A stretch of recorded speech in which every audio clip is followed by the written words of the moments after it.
Dan Blocker truly hated him more than anyone else, and that feeling didn't come from ego or jealousy. It came from character, principles, and lines that should never be crossed. To understand why, you first have to understand who Dan Blocker really was at his core. Dan Blocker was born Bobby Dan Davis Blocker on December 10, 1928, in DeKalb, Texas. He was raised in the rough, dusty hills where nothing was handed to you and respect had to be earned.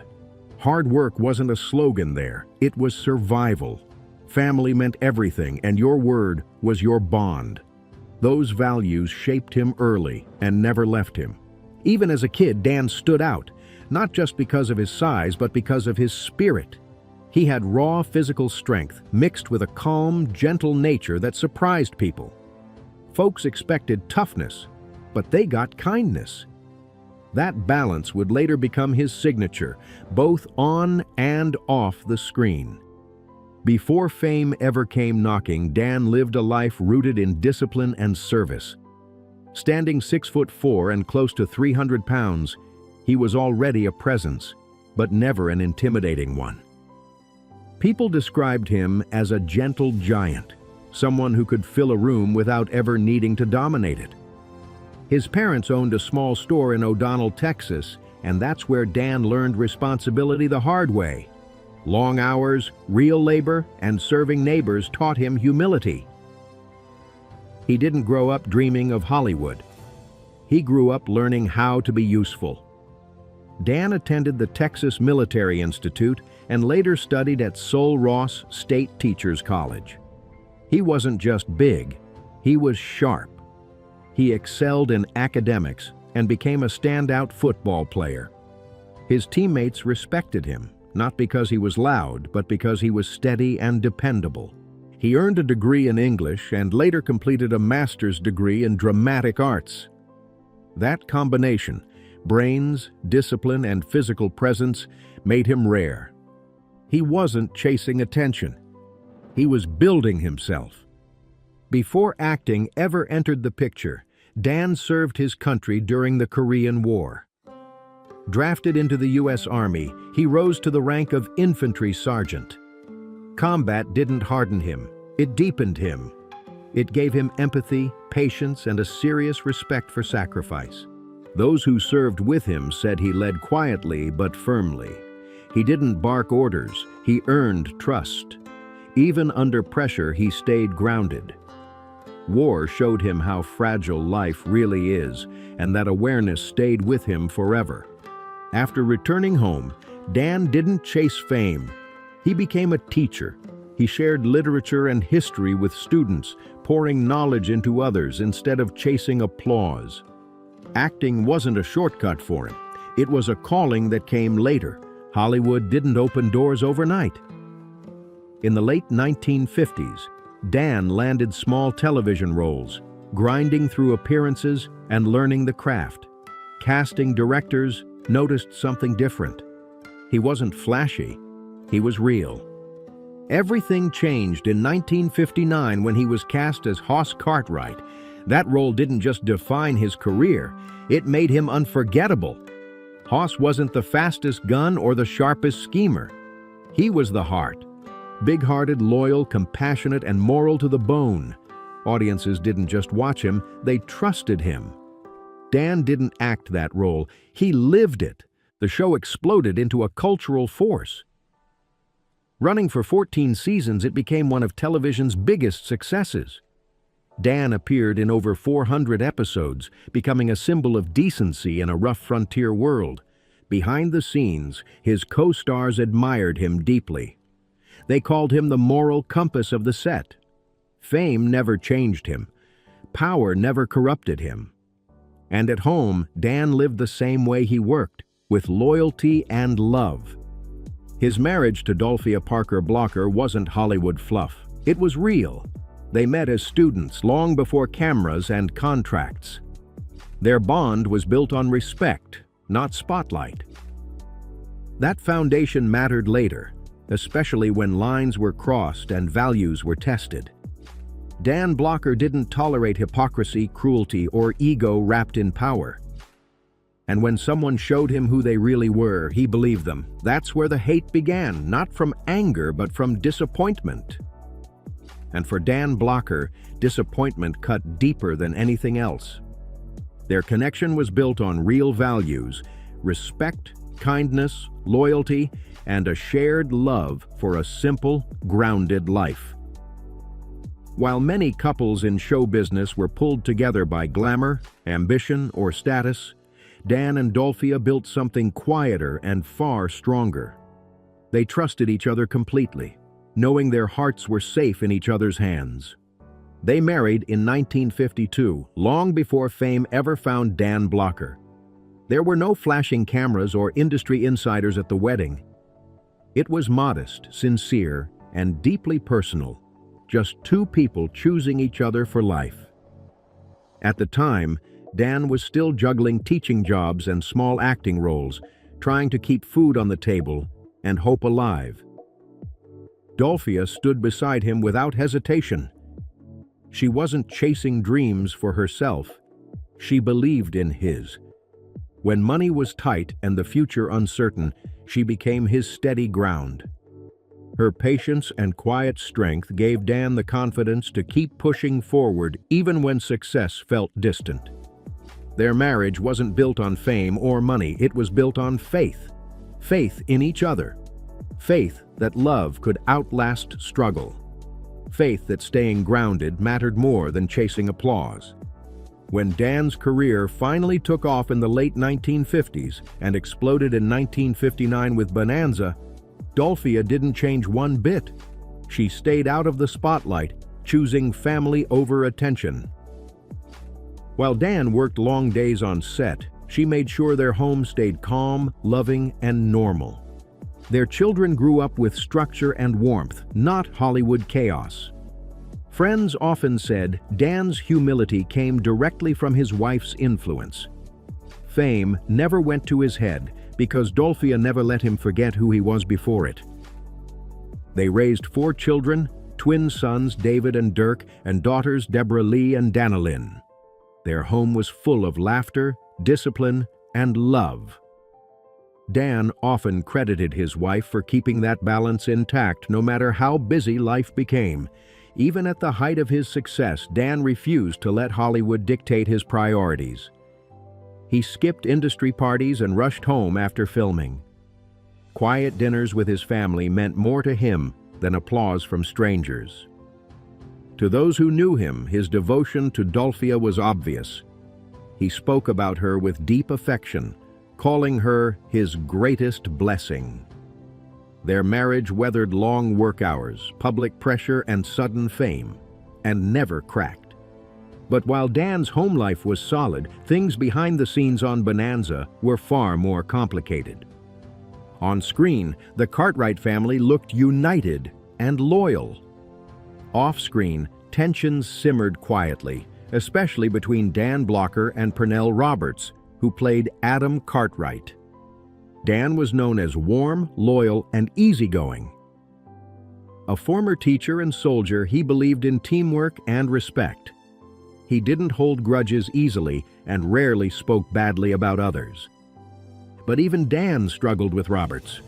The issue wasn't fame or competition for screen time. It was personality and principles.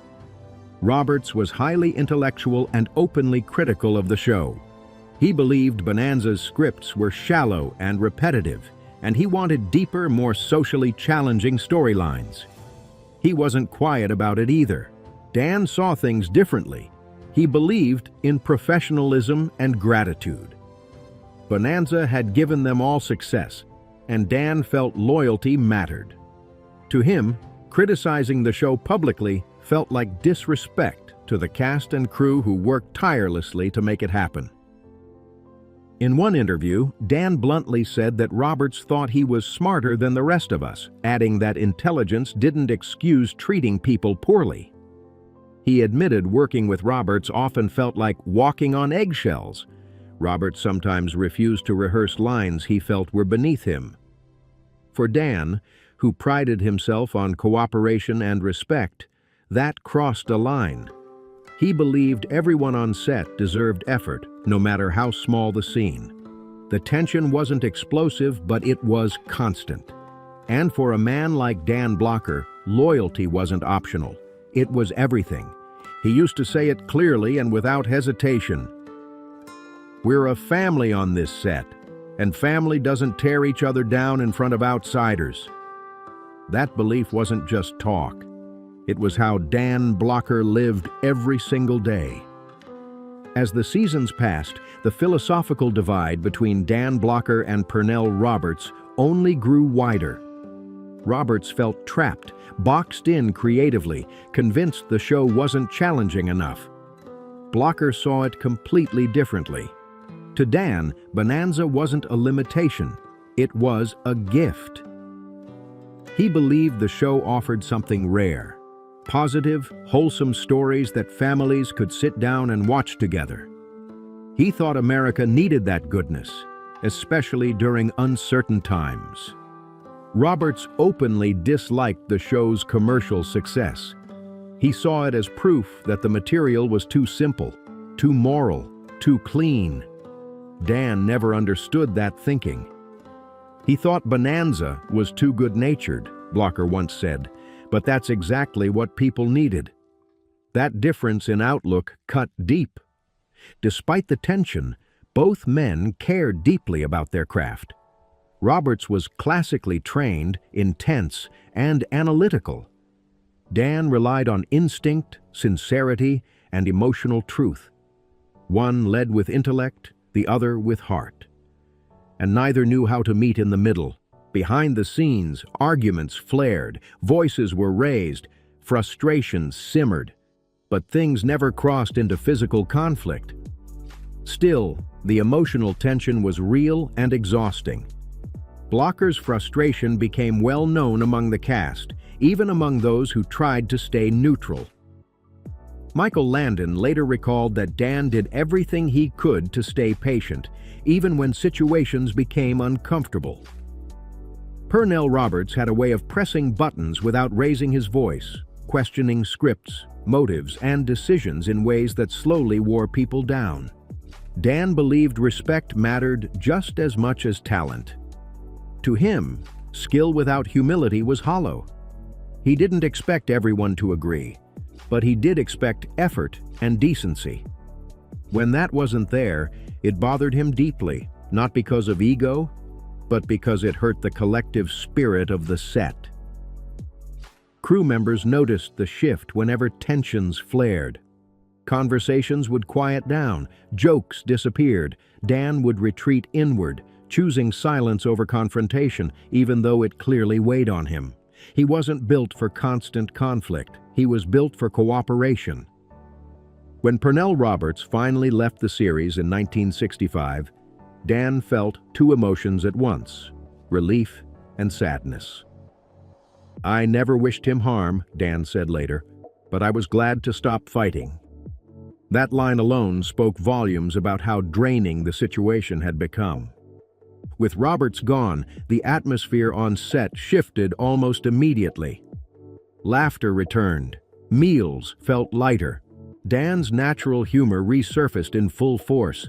The show felt like a team again, instead of a battleground of ideas. Yet even with peace restored, the resentment didn't vanish overnight.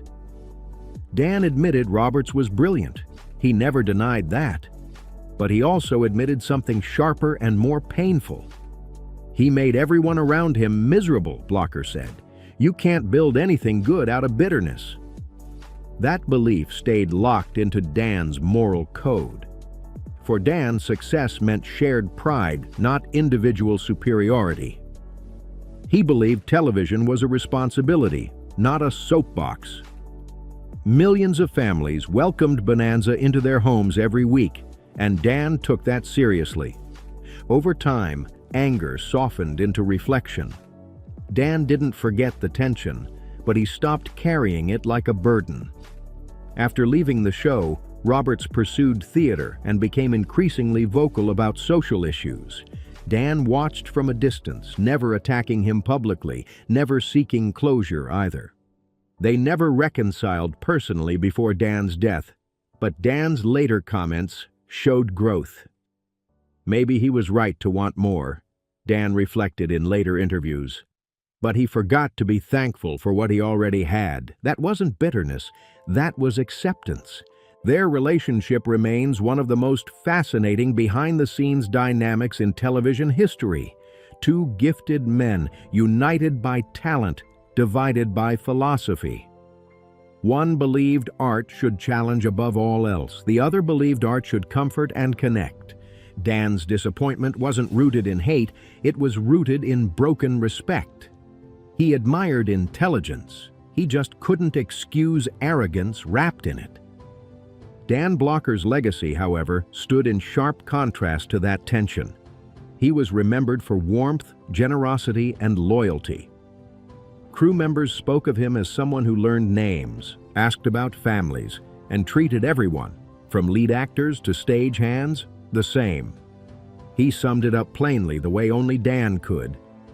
"You don't have to like everybody you work with," he said. "You should at least try to respect them." In his eyes, that respect never fully came from Roberts, and that truth stayed with him. Then on May 13, 1972, the world was stunned. At just 43 years old, Dan Blocker died unexpectedly in Inglewood, California. The official cause was a pulmonary embolism, a sudden blockage in the lungs. Following what doctors believed would be routine gallbladder surgery, there was no warning, no dramatic decline, no time to say goodbye. A man seen as unbreakable, larger than life, was gone in an instant. The shock rippled through Hollywood and far beyond. Fans refused to believe it at first. Letters flooded studios. Phone lines lit up. People mourned not just an actor, but a presence they trusted. His wife, Dolphia Parker Blocker, and their 4 children were left devastated. Their grief was private, raw, and immeasurable. His son, Dirk, would later follow him into acting, carrying both pride and pain forward. On set, the loss felt unbearable. Lorne Greene reportedly broke down, calling it the end of an era. The patriarch had lost the heart of his family. Michael Landon was inconsolable. He rewrote parts of Bonanza to acknowledge the absence because pretending nothing happened felt impossible. The show continued, but something vital was missing. Bonanza never felt the same again. The humor softened, the energy shifted, the moral center was gone. Dan Blocker didn't just play goodness, he lived it. He showed that strength could be kind, that success didn't require ego, and that respect mattered more than applause. Decades later, that big heart still echoes through television history, not because of controversy, but because of character. If you enjoyed this deep dive into Hollywood's untold stories, make sure to like, subscribe, and turn on notifications so you don't miss the next one.